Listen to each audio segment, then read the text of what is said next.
Je suis chroniqueuse culinaire pour le magazine Télépro et pour le magazine Le Vif Express.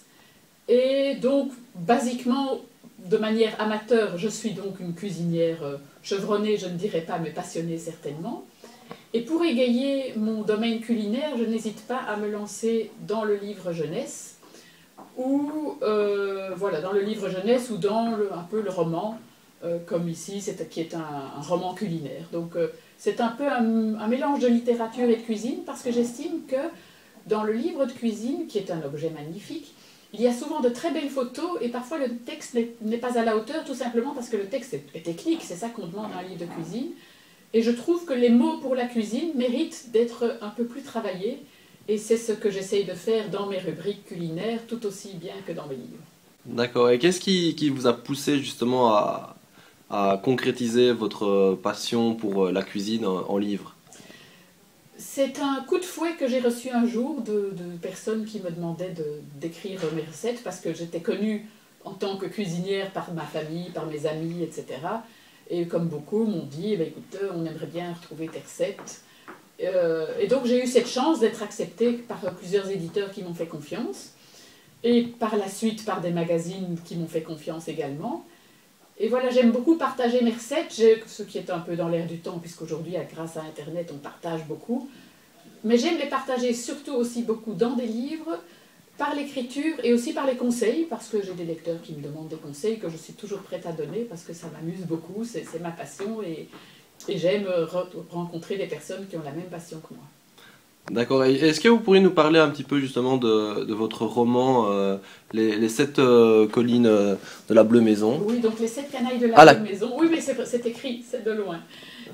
En fait, c'est un jeu de mots parce que c'est un roman qui a été fait en partenariat avec un restaurant qui s'appelle Les Plats Canailles de la Bleue Maison, et qui est dans ma région natale, qui est le Pont-d'Oie, c'est le village d'Abel-la-Neuve, c'est tout près d'Arlon.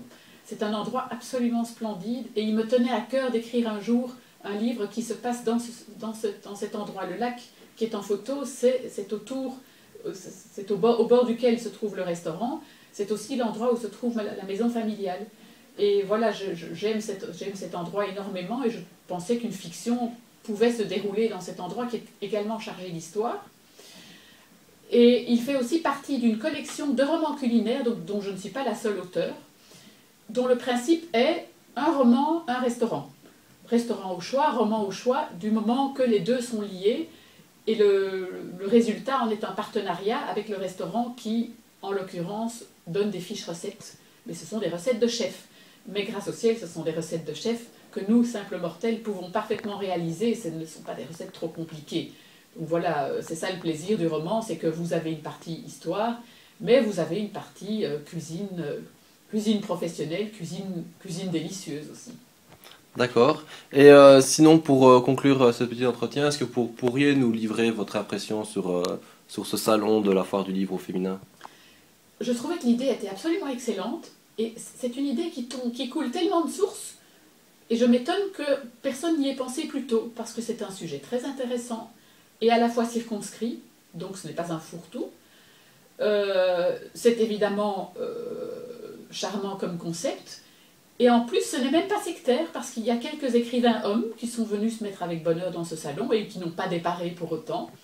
Donc voilà, un salon avec un sujet précis, avec un thème agréable, et avec un public qui suit, un public qui a l'air d'être heureux de cet événement. Donc je souhaite à ce salon une très très très longue vie.